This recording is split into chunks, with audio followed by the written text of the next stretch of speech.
let's come back to our cooling differential equation just to see what we can do with it. So we've looked at several examples of cooling when this ambient temperature is a constant. But if you step outside, you'll notice that the ambient temperature is not actually a constant. It tends to change as a function of time. So maybe what we should do is see what happens when we change the ambient temperature in this cooling differential equation to be a function of time. So in this case, it's not so clear if this differential equation is separable anymore. And I'll let you play around with it, but in fact, it's not separable. So we can't use that separation trick to solve this differential equation anymore. So to get a handle on what kind of equation this is, let's, I don't know, multiply it out and see what happens. So if we distribute this minus k, we get d capital T d little t is minus k times T minus ambient temperature as a function of time. And, you know, this is starting to look like a special kind of equation that we've given a name to. If we just move this kt to the other side, we get d capital T d little t equals, plus kt equals minus ambient temperature as a function of time. Okay, now an equation of this form, you see we have our unknown function, its derivative here, the unknown function itself there. They're both multiplied by functions of the independent variable. These are constant functions, but still constant functions count as functions. And then on the other side of the equation, we have a function of the independent variable. We gave this kind of equation a name. It's a linear differential equation. So just by changing our constant ambient temperature to a variable ambient temperature, we get a linear differential equation instead of a separable differential equation. This is not at all an uncommon situation. Lots of common applications give you linear differential equations. So it would be worth studying linear differential equations in particular to see what sort of tricks we can figure out for solving them, because they aren't separable. So before we actually try to solve linear differential equations, though, let's just think about what the existence and uniqueness of solutions are going to look like for a first-order linear differential equation. So here's our general template for a first-order linear differential equation. There's our unknown function times the function of the independent variable x, the derivative of our unknown function times another function of the independent variable x, and then on the other side there's some function of x. Okay, to use our existence and uniqueness theorem, remember that we have to rearrange this so that dy dx is by itself on one side. So I guess we're going to have to move the y term over and then also divide by the function a sub 1. So we get g of x minus a naught of x times y over a sub 1 of x. Okay. So for existence, remember for our existence theorem, this right-hand side of the equation, it has to be a continuous function. And where is this continuous? Well, y can be anything because of where y shows up in this differential equation, there's never really anything that goes wrong as far as y is concerned. But as far as x is concerned, there's actually a lot that could go wrong. So for this thing to be continuous, first of all, g, a sub 0, and a sub 1 should all be continuous as functions of x.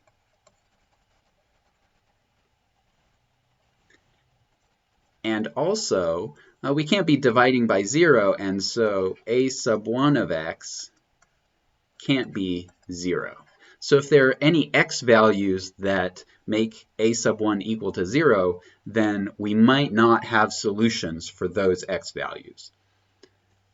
All right, Of course, this first condition that these functions be continuous functions, that's pretty easy to satisfy. So in general, that's not going to be the problem.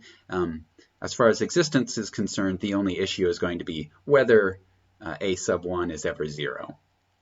So now let's think about uniqueness. Now remember, for uniqueness, we have to take the partial derivative of the right-hand side with respect to y. To do that, it's maybe a little easier to rewrite this first.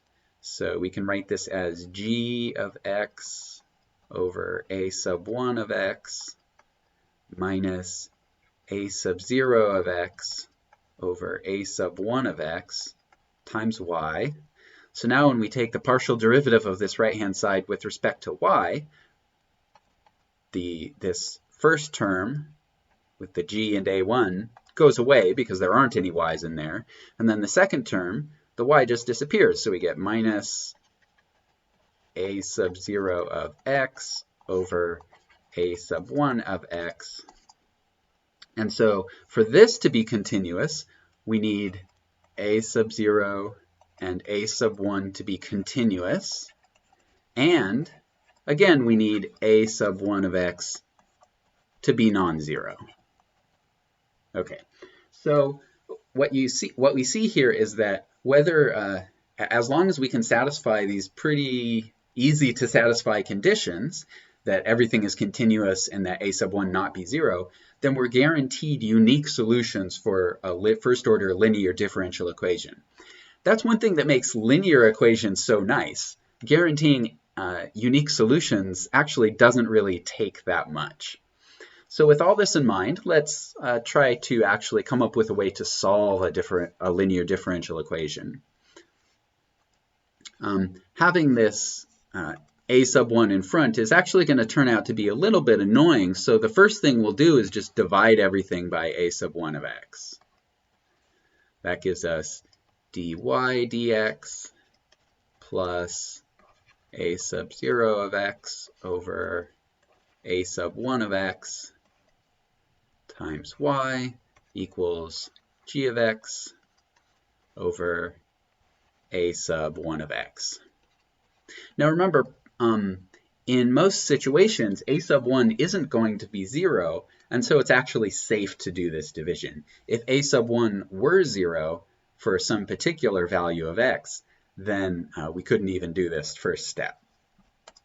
All right, so we're going to have to do a big calculation with this equation. So just to sort of make it easier on ourselves, rather than carrying around all of these a sub 0s and a sub 1s, let's rename this. So this coefficient function here, let's call that p of x. And the function on the right-hand side, let's call that f of x. Okay, so now our differential equation looks like this. dy dx plus p of x times y equals f of x.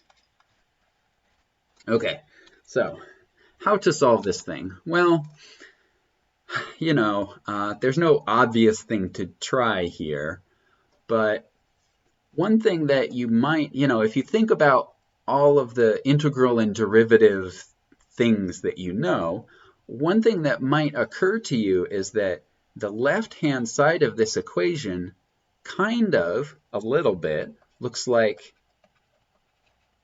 the product rule. And what makes me say that is because it has one term that shows up with y with no derivative, and one term that shows up with y with a derivative. So it's almost as if we had something that had y in it, and we took its derivative. So, right, it's as if we took the derivative of something times y. And the thing is, we don't really know what was right here. It can't be just p because there's no p prime showing up anywhere. But if we knew what went here, maybe we could make progress. So, but we don't know what goes here. Of course, if you don't know something, what you should do is give it a name and see if you can make calculations with it using its name. So let's give this thing a name. The unknown piece here, we're going to call it, this is a mu. It's a Greek lowercase m, essentially. That's the traditional letter for this thing here. It's called an integrating factor. You'll see why in a second. Right. And the idea is, if we can figure out what should go here to make the left-hand side just a product rule, then maybe we can integrate things because the left-hand side is just a derivative. But the problem is we don't actually know what mu is. If we write out this derivative, the derivative of mu times y, we get mu prime to, actually I'm going to write it the other way around. We get mu times y prime plus mu prime times y. And you can see there are some pieces that are matching up with our differential equation here. Right? The dy dx, that's just y prime. And then this y shows up right here. So it looks like p of x must have something to do with y prime. But p of x isn't equal to y because it isn't equal to mu prime because right, there's nothing here in front of our dy dx to match up with mu right here. Of course, you know, for any differential equation, we could multiply this by whatever we want, right? The thing that we're missing here is it's a mu. There should be a mu here. Well, we can't just write mu here. What we could do is multiply this entire equation by mu. So we don't know what mu is, but still we're going to multiply the entire equation by mu, just so that it looks more like this product rule. So when we do that, we get mu times dy dx plus mu times p of x times y equals mu times f of x. I haven't said this before, but mu is really a function of x. Okay, so now if we compare this differential equation to, or the left side of this differential equation, to what we're hoping to have show up, right, here's our mu, so that matches. And then the coefficient on y is mu times p of x. And that's supposed to be mu prime. So this actually gives us a new differential equation. Mu prime is supposed to be equal to mu times p of x. And this is a separable differential equation, right? If we wrote it using our d notation for derivatives, we get d mu over dx equals mu times p of x. Since this is a separable equation, we can solve it using our separation trick. So just multiply both sides by dx, divide both sides by mu. You get d mu over mu equals p of x dx. And of course we can integrate this and find mu, and then we'll know mu. Remember, we need to know mu so that we can find y. So integrating this, we get natural log of mu equals integral of p of x dx. And the key thing about this integral is if we have an actual differential equation with an actual formula for this function p of x, then we can calculate this integral. Okay, and now exponentiate. Mu is e to the integral of p of x dx. So we have a formula for mu, right? We know what mu is. We can put this back into the original differential equation and then use this to solve for y. So coming back to our differential equation, remember it's way up here. We found mu so that the derivative of mu is mu times p. So our differential equation now becomes mu times dy dx plus mu prime times y equals mu times f of x. And now this left-hand side is the derivative with respect to x of mu times y. And the right-hand side is just mu times f of x. Okay, so all of this business finding mu, it was exactly so we could make this change, write the left-hand side of the equation as the derivative of some product. And then now that we have the derivative of something on the left-hand side, we can just integrate both sides with respect to x. On the right-hand side, if we have a formula for f, then we'll have some integral that we can hopefully do here. So the right-hand side is an integral of mu times f of x dx. And the left-hand side, well, we're integrating a derivative, so those just undo each other, and we get mu times y. And then finally, we can divide both sides by mu. So we get 1 over mu times the integral of mu times f of x. So for any particular differential, and mu is, just for the record, remember that mu is e to the integral of p of x dx. So for any particular differential equation, all we need to do is find mu, and then we can go through this process to solve the differential equation. So it's kind of a two-step thing. The first thing you need to do to solve a linear differential equation is find this integrating factor, multiply the equation by the integrating factor, and then you can solve the differential equation.